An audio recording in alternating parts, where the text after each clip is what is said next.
Hello everyone. So the first step that you're going to need to do is to take off the propellers from these front two arms.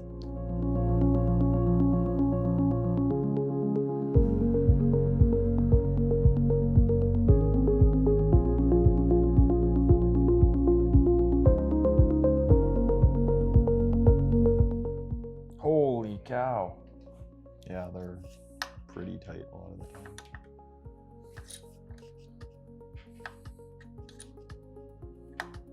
Especially when they're brand new. Once all of the propellers are off the top and bottom, you can move on to removing the foam bumpers from the end of each of the front two arms. Baby. Oh, it's not gonna want to come out. Get one of Dylan pulling it out. Yeah. Trick for getting these screws out is if you put a little bit of pressure down, you can usually get them to pull out. Make sure that you're careful when removing these bumpers and that you make sure to pull from the center so that you don't break them. Don't ever try and do that when it's like 5 degrees because foam has zero flex and it'll just snap. Next, you're going to remove the 4 ESCs, 2 on each arm. So once you have those unscrewed, you can pull out the cables that connect the ESCs to the motor.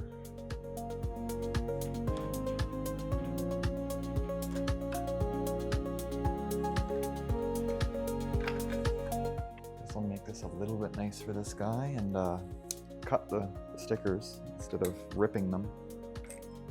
Make it nice. They're only on the top.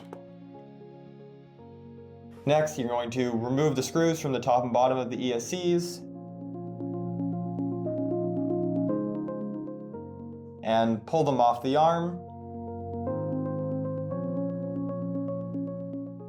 And then finally, unscrew the cable that connects to the back of the ESCs and unplug that cable. And now the ESCs can be set aside for later. Next, we will unscrew and remove the front cover on the shell. Then you will unplug all of the arm cables. That guy, this one down at the bottom here. If I can get into the clips, which are a pain to get to on these. May have to also remove this cable in order to get better access. There's the clip there. There we go.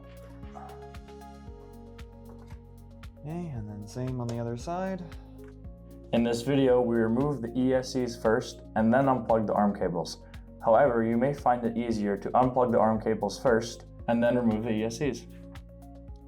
They're often pretty tight to get out because of the waterproof sealing, but if you get the clip loose, they should pull straight out. In order to get better access to the little cover, probably going to want to fold this arm back down.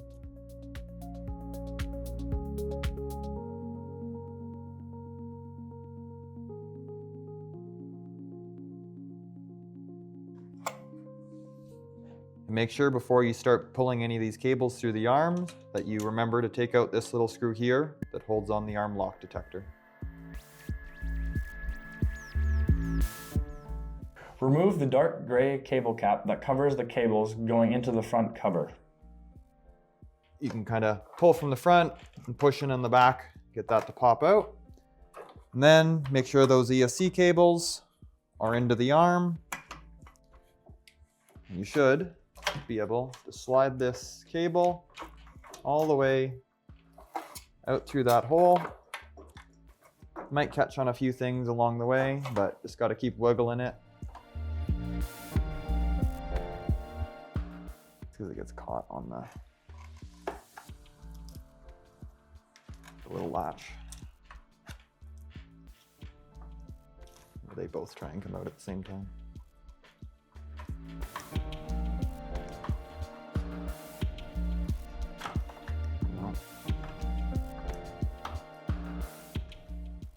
Now that the cables are out of the arm, before you set them aside, make sure that you take off the bracket that holds the arm lock sensor so that you can attach it to the new cables that come with the front atomizer kit.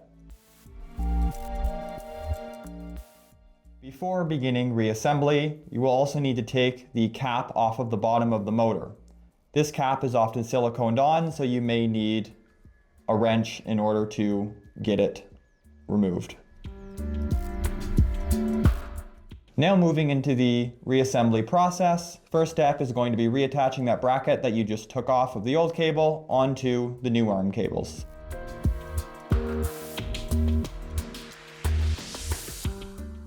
Once that bracket is reattached, you can run these cables back through the arm from the front.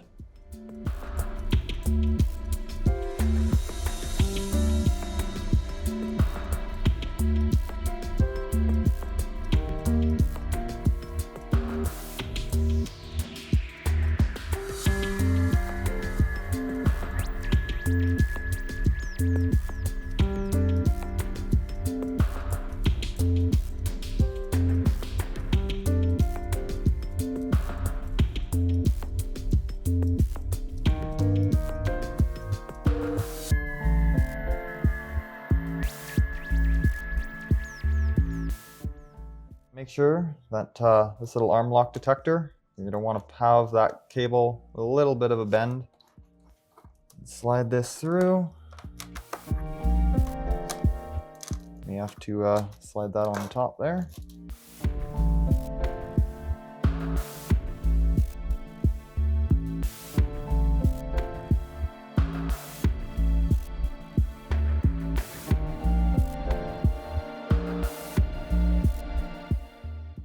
Make sure that you reinstall the arm lock sensor screw, ensuring that the sensor is in place and flush with the inside of the arm.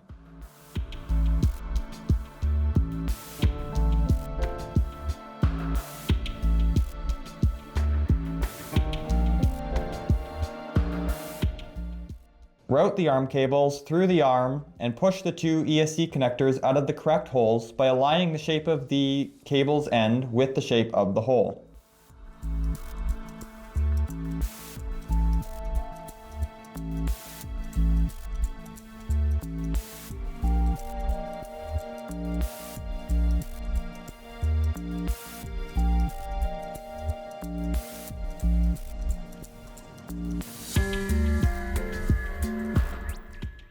Reinstall the rubber sleeve back into its slot on the frame.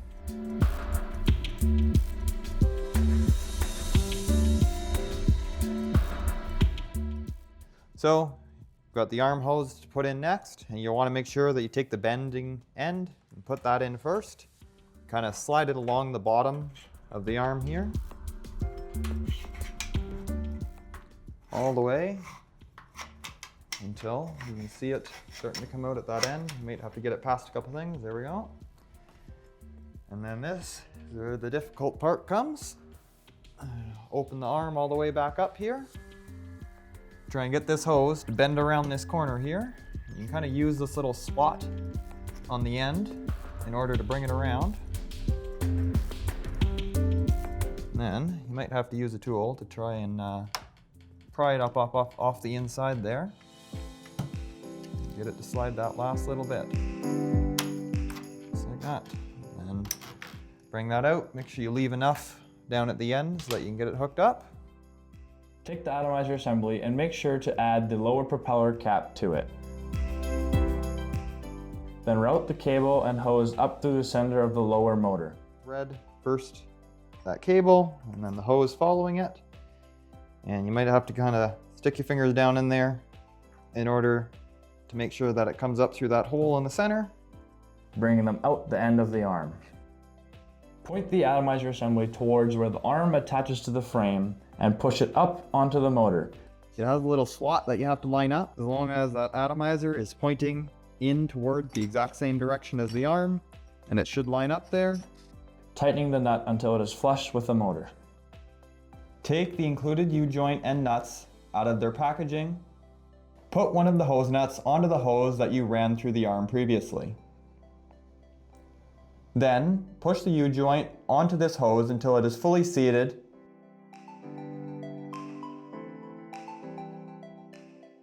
and tighten the nut down. You may want to use an adjustable wrench in order to get the nut tightened all the way down. Next, you got to get this onto the bottom hose. Once again, make sure you get that little nut piece on first. And then you're going to have to kind of stick your finger in there and hold this from behind. Get this lined up here, and then force that all the way onto the bottom fitting here. So it's all the way seated, just like that. And then you tighten that hose nut on the bottom. Attach the two cables coming out the end of the arm and push the connected cable back into the end.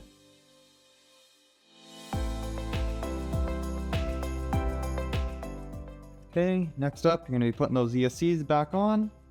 So the first thing to do is to get them reconnected here. Plug those all the way in. Make sure that you have the motor connection pointing towards the motors here. And you're going to take the screws back. If you don't remember which screws, you can see the only screws that you've taken off here that have this little bit of unthreaded part, those are the screws that'll be going back into the back of the ESC here.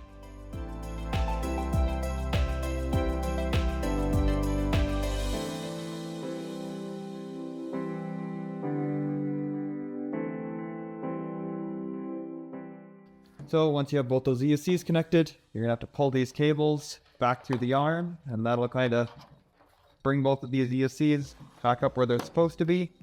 You have to make sure you get this little front part clipped in first, and then push it all the way down.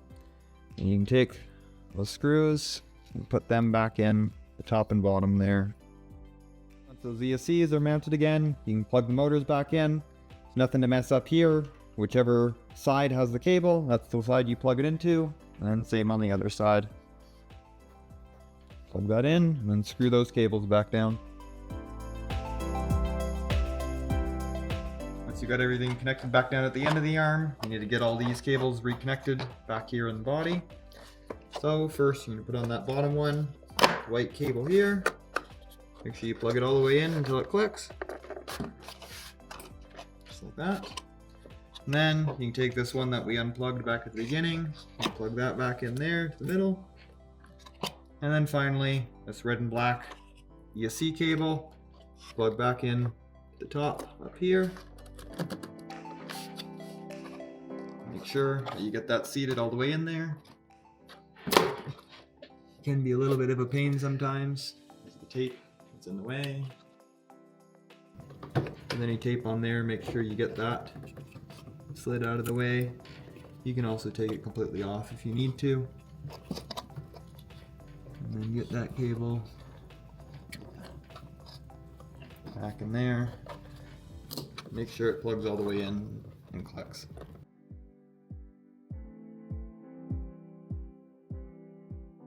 Let's get all that tape out of the way. And you can plug that last ESC cable right into the top, just like that. And everything's hooked back up. And you're gonna take this little cover, put that back on, sits into the front. Then you might have to kind of shift this piece around in order to get it to line back up there, lock into place properly. Put those screws back in there, and tighten them down. Close the front cover and put the screws back in.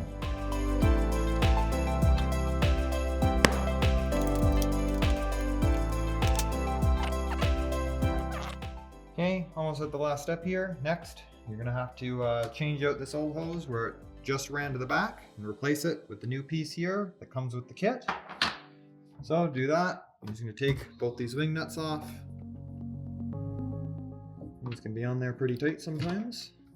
And just take this piece completely out.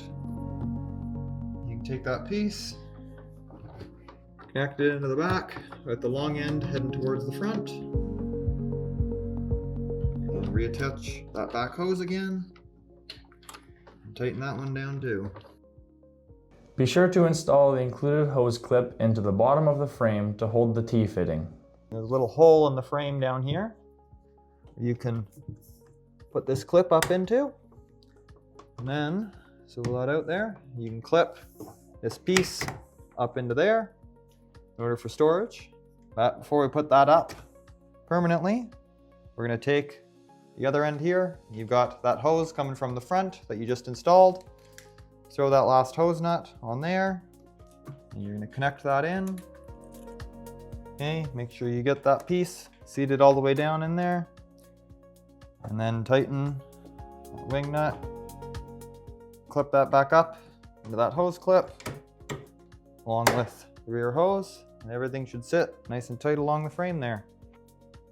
Put back on the foam bumpers you removed earlier and screw them back on.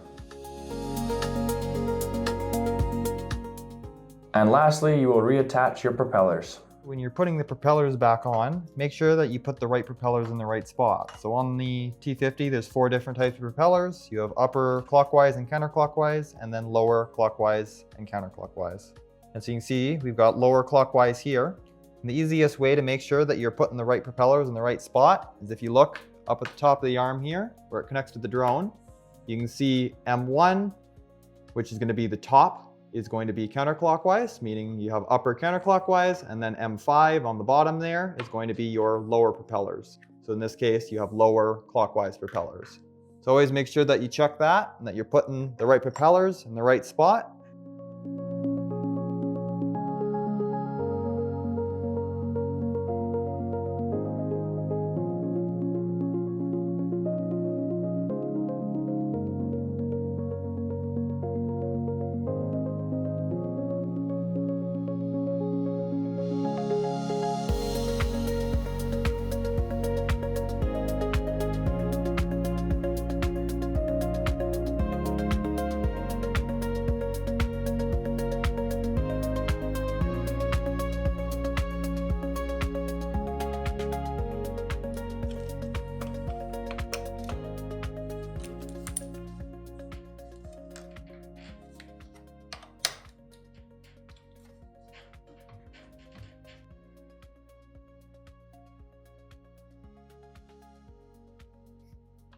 How does that feel? A little tight on that one. But This one? yeah, the other one's about right. Yeah, about that.